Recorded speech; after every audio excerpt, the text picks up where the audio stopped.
Hi friends, this is Anu talkies. ఈరోజు recipe ఏంటంటే బీరకాయ కర్రీ అండి. సో ఇది ఎలా సింపుల్గా చేయాలో మనం ఈ వీడియోలో చూద్దాం. So let us start our video. ముందుగా కడాయి పెట్టుకొని దానిలో ఆయిల్ వేసుకోవాలి. తర్వాత పోపు దినుసులు, జీలకర్ర, వెల్లుల్లి,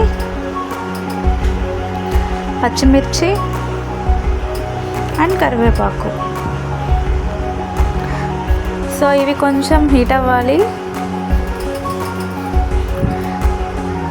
హీట్ అయ్యాక ఆనియన్స్ అనేది మనం యాడ్ చేసుకోవాలండి. ఈ ఆనియన్స్ లైట్ బ్రౌన్ కలర్ వచ్చే వరకు మనం ఫ్రై చేసుకోవాలి.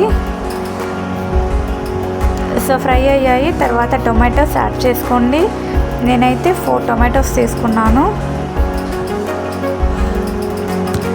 1 స్పూన్ సాల్ట్, 1/2 స్పూన్ టర్మరిక్ అదే పసుపు, ఒక 2 మినిట్స్ కుక్ చేసుకోండి. సో కుక్ అయిపోయిందండి. తర్వాత చిల్లీ పౌడర్ అండి, నేనైతే 1 స్పూన్ వేసాను. మీరు ఎక్కువ స్పైసీ తినే వాళ్ళు ఉంటే 1.5 స్పూన్ కూడా మీరు వేసుకోవచ్చు. తర్వాత సో కుక్ అయిపోయిందండి. మనం సన్నగా కట్ చేసి పెట్టుకున్నాం కదా బీరకాయలు, సో మనం అవి యాడ్ చేసేసుకోవాలి.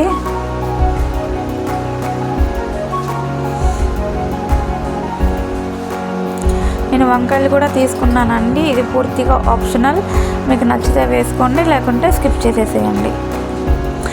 సో మీరు ఈ వీక్లో ఏమైనా మూవీ చూసుంటే కమెంట్ బాక్స్లో కమెంట్ చేయండి. సో లైట్గా వాటర్ అనేది యాడ్ చేశానండి. వాటర్ యాడ్ చేయకపోయినా బాగానే ఉంటుందండి. తర్వాత గరం మసాలా పౌడర్ వేసుకుంటే రెడీ అవుతుందండి కర్రీ. సో వీడియో కానీ మీకు నచ్చితే ప్లీజ్ లైక్ చేయండి, షేర్ చేయండి, కామెంట్ చేయండి అండ్ సబ్స్క్రైబ్ కూడా మీరు చేసుకోండి. Thanks for watching.